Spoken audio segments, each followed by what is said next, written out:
didn't lose anyone here, right? No one hasn't gone to the emergency exit upstairs and to the left, just in case. Okay.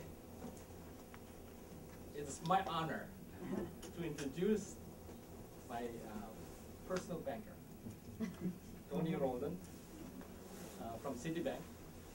If I have any problem, I call him. If he can solve it, I bring Citibank, not him.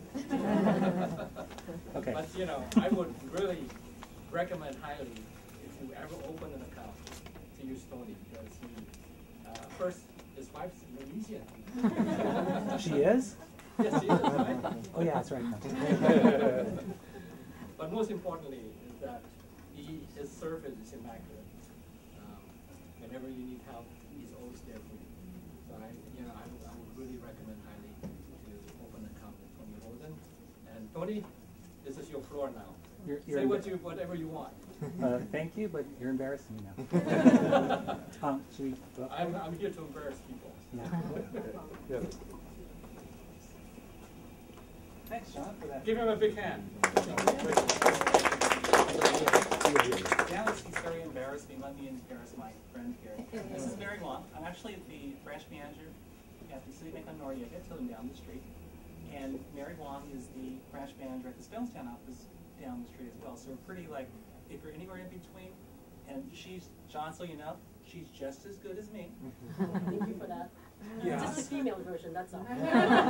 You're looking at me by now, don't worry. Yes, my wife is Indonesian, but I go back to Indonesia every year to see my in-laws.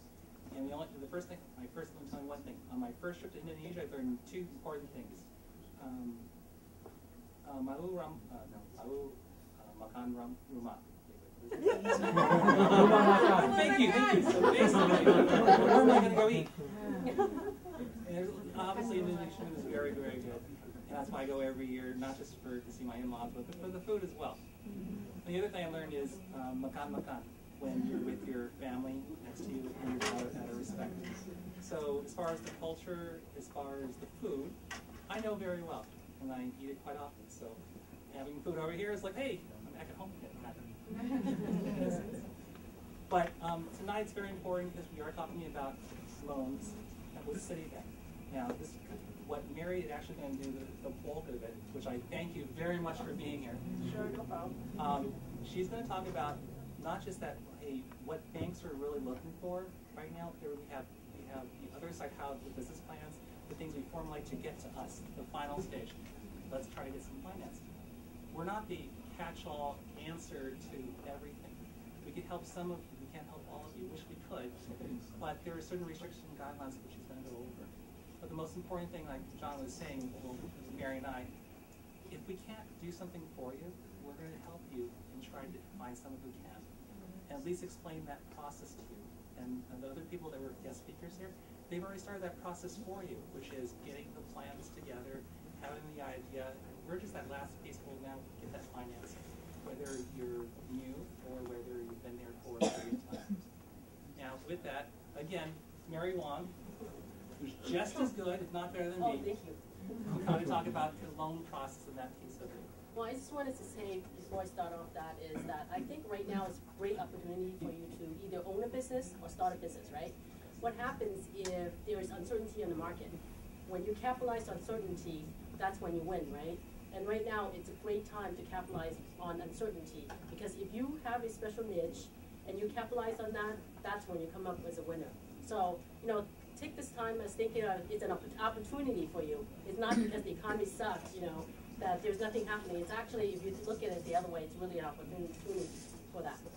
And also, besides the loan process, Tony and I have been in the finance industry for probably almost all our lives. For me, 20-something years. 20 years, right? For me, for him it's a little bit longer. Now he's a little bit older than I am, right? So besides that, we have seen a business that starts to a business that made $80 million or $100 million in a public company. So we have seen, companies that grew, and we help those companies. We understand what makes them work, and we understand what helps them, and we understand what makes them fail as well. So we could also share the knowledge with you when, if you decide to come to us for your banking needs as well, for that, okay? So let's look at the loan process. Let me see, how many of you guys are already in business for 2 years or more? Okay, how many of you guys are thinking of starting a business? Would that be everyone else? Everybody else, okay. The reason I ask that really is there's two segments when you're coming to a bank to get a loan. Because what's more satisfying, if you make money, not with your own money, right? With other people's money. That's what you want. You don't want to, hey, you know, make money with your hard-earned money. You really want to leverage other people's money to make money. That's the best way to win. So, like I said, there's two segments to the loan process. There's the traditional, and then there is the SBA part of it. SBA does not make loans, banks do. But however, SBA actually does the underwriting that guarantees part of the loan, so it makes it easier for the bank to do that loan when it's more riskier. And normally, a restaurant is considered pretty risky for the bank. The reason is restaurants, there's a history of restaurants that if you don't make it in 2 years, the likelihood of you making it is not there. Okay? So it's very, very critical that when you get on the start, you get the footing and you make it in 2 years.